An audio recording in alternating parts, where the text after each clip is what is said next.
Halo semua, kami adalah kelompok 6 yang terdiri dari Cindy Putri Hairani, Mary Afrilia Inayah, Syifa Lestiani Dewi, dan Yulia Aditya Putri.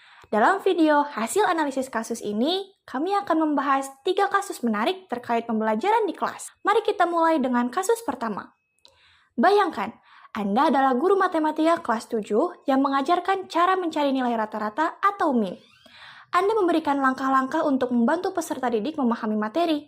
Setelah mereka mengerjakan soal dengan benar, Anda meminta mereka mengulangi soal yang sama tanpa melihat langkah tersebut. Menariknya, mereka mampu menyelesaikan dengan benar.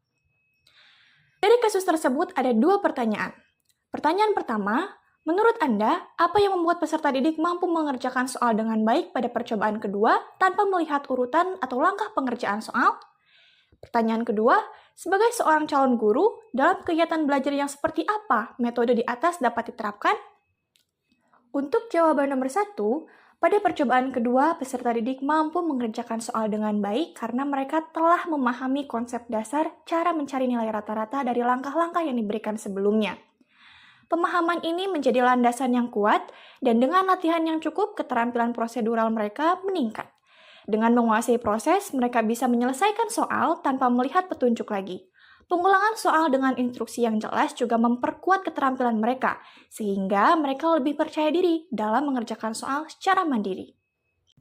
Selanjutnya, jawaban kasus pertama pada pertanyaan nomor 2 yaitu metode pembelajaran yang diterapkan dalam kasus tersebut dapat digunakan dalam kegiatan belajar berbasis konsep yang membutuhkan pemahaman prosedural dan pengulangan untuk memperkuat ingatan serta pemahaman. Misalnya ketika mengajarkan matematika sosial, pembelajaran sains, dan bisa juga pada pembelajaran bahasa. Pada saat mengajarkan matematika sosial seperti mencari nilai rata-rata atau konsep ilmiah lain yang membutuhkan keterampilan pemecahan masalah yang jelas dan sistematis, metode ini cocok diterapkan dalam konteks pembelajaran bertahap, di mana guru pada awalnya memberikan instruksi terstruktur, kemudian secara bertahap mengurangi bantuan sehingga peserta didik mampu bekerja secara mandiri. Terkait teori yang mendukung alasan ini, kami membaginya menjadi 2 bagian, yaitu teori perkembangan dan teori belajar. Pada teori perkembangan, ada 2 teori, yaitu yang pertama teori konstruktivisme Vygotsky. Teori Vygotsky cocok karena menekankan pentingnya interaksi sosial dan bantuan bertahap dalam pembelajaran. Proses pengurangan scaffolding secara bertahap yang terjadi dalam kasus ini sesuai dengan prinsip zone of proximal development, di mana siswa mampu mengerjakan tugas lebih kompleks serta mendapatkan bantuan awal. Yang kedua ada teori konstruktivisme Piaget. Teori Piaget cocok karena mendukung gagasan bahwa siswa membangun pemahaman melalui pengalaman konkret. Dalam kasus ini, siswa pertama kali melakukan tugas dengan bimbingan, kemudian belajar untuk menyelesaikannya secara mandiri setelah beberapa latihan yang sesuai dengan proses konstruksi pengetahuan yang dijelaskan oleh Piaget. Selanjutnya ada teori belajar. Ada 3 teori yang mendukung. Yang pertama, teori kognitif Loth-Sweller. Teori ini cocok karena menjelaskan bagaimana pengurangan beban kognitif dapat meningkatkan pemahaman peserta didik. Dalam kasus ini, instruksi yang diberikan secara bertahap mengurangi beban kognitif dan membantu siswa menginternalisasi langkah-langkah tersebut. Yang kedua, teori pemrosesan informasi Atkinson and Shiffrin. Teori ini relevan karena menjelaskan bagaimana pengulangan dapat membantu siswa menyimpan informasi secara permanen di memori jangka panjang. Dalam kasus ini, melalui latihan berulang, siswa menyimpan langkah-langkah dalam memori jangka panjang, memungkinkan mereka menyelesaikan soal tanpa melihat panduan. Dan yang terakhir, teori pembelajaran sosial Bandura. Teori ini relevan karena menunjukkan bahwa melalui model atau panduan dari guru, siswa dapat menginternalisasi prosedur dan kemudian mereproduksinya secara mandiri.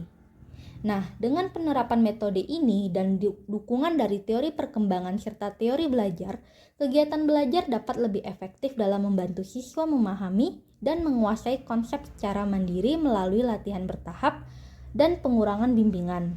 Dengan menggunakan teori-teori ini, kami melihat bahwa pembelajaran peserta didik Dalam kasus ini tidak hanya bergantung pada pengulangan mekanis, tetapi juga didukung oleh proses kognitif yang lebih dalam, seperti pengelolaan beban kognitif, interaksi sosial, pengulangan, dan observasi yang semuanya bekerja sama untuk menghasilkan pemahaman yang mendalam. Selanjutnya, pada kasus kedua, Rina adalah seorang guru di kelas 1 SD. Sebagian besar peserta didiknya belum bisa berhitung dengan lancar. Rina sedang memikirkan cara yang sesuai untuk membantu setiap peserta didik menyelesaikan tantangan belajarnya. Dari kasus tersebut terdapat 2 pertanyaan. Yang pertama adalah, menurut Anda, apa yang dapat Rina lakukan untuk membantu peserta didiknya sesuai dengan tahapan perkembangan usia? Kemudian, mengapa Anda menyarankan hal tersebut? Elaborasi jawaban Anda dengan menyertakan teori yang berkaitan. Untuk jawaban nomor 1, rata-rata usia siswa kelas 1 SD adalah 7 tahun. Menurut Jean Piaget, pada usia tersebut, anak belum sepenuhnya sanggup menggunakan logika, mengubah, menggabungkan, atau memisahkan ide dan pikiran. Sehingga anak-anak di rentang usia tersebut baru bisa menerapkan logika pada objek fisik. Hal ini tentu harus menjadi perhatian Rina sebagai seorang guru, agar bisa menciptakan proses pembelajaran yang sesuai dengan kondisi serta kebutuhan siswanya. Rina bisa menciptakan pembelajaran dengan menerapkan logika pada objek fisik agar bisa menstimulus kemampuan anak dalam berpikir. Salah satu cara yang bisa dilakukan dengan menyediakan benda-benda di sekitar siswa, seperti buku, pensil, spidol, yang setiap harinya siswa gunakan dalam belajar. Rina bisa menggunakan benda-benda tersebut sebagai media untuk siswa berhitung. Dengan mengaitkan pelajaran berhitung dengan kehidupan sehari-hari tentu akan menjadi salah satu cara belajar berhitung cepat dan mudah.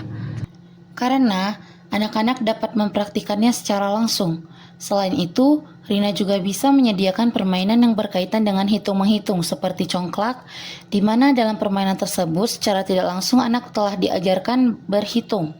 Kemudian jawaban nomor 2, kegiatan pembelajaran yang kami sarankan sangat erat kaitannya dengan teori belajar konstruktivisme oleh Jean Piaget. Dengan menyediakan benda-benda di sekitar serta beberapa permainan yang berhubungan dengan hitung-menghitung.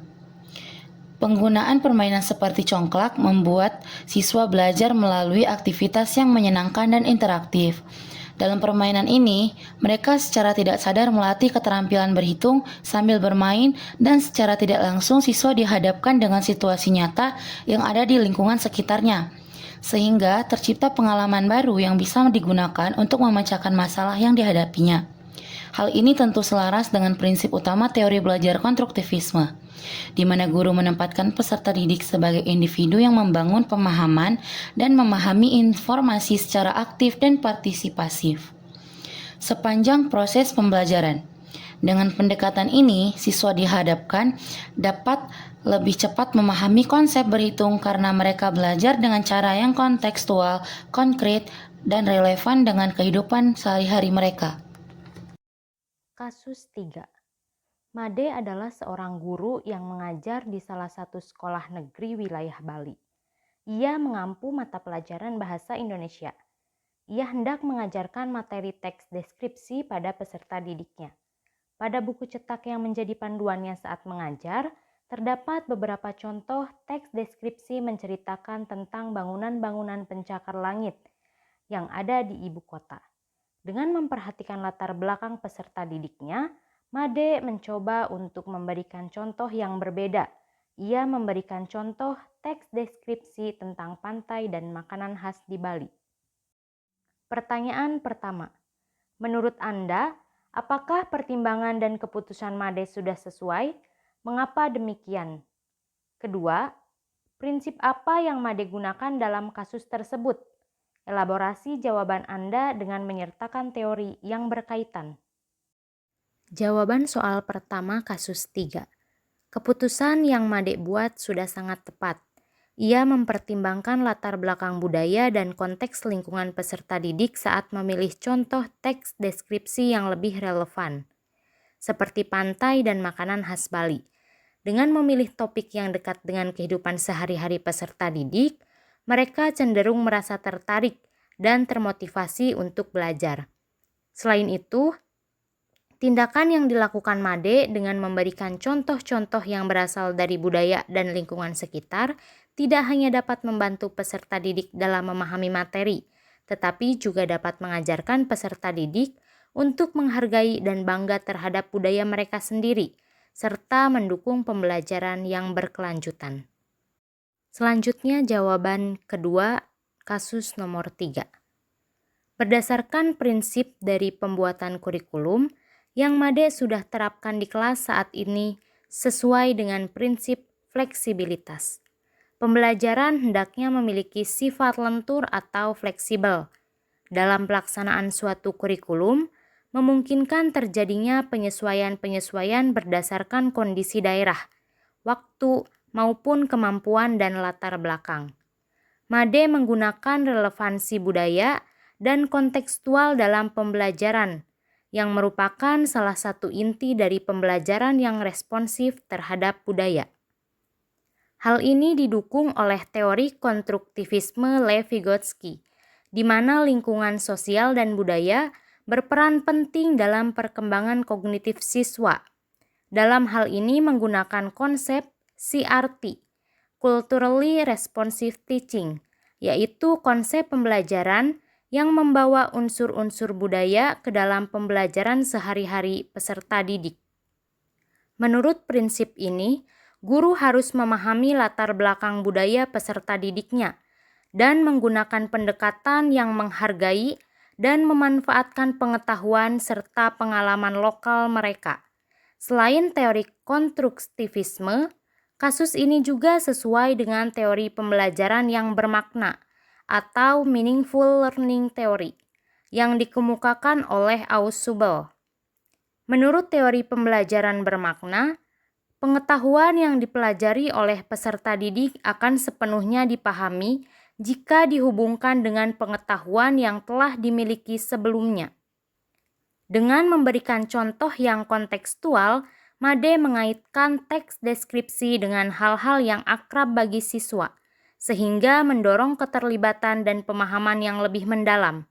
Ini juga membantu meningkatkan motivasi belajar karena siswa merasa bahwa pembelajaran tersebut relevan dengan kehidupan mereka. Teman-teman, dari ketiga kasus ini menunjukkan betapa pentingnya pendekatan pembelajaran yang responsif terhadap kebutuhan peserta didik. Dari penggunaan scaffolding dalam pengajaran nilai rata-rata, hingga memanfaatkan objek fisik untuk mendukung pembelajaran berhitung di kelas 1 dan memilih contoh yang relevan dengan budaya lokal, semua strategi ini menunjukkan bahwa konteks sosial dan budaya siswa sangat berpengaruh pada pemahaman mereka. Dengan mengingat semua ini, kita dapat menjadi guru yang lebih baik dan lebih peka terhadap kebutuhan siswa. Terima kasih telah menyaksikan video ini, dan terus semangat belajar!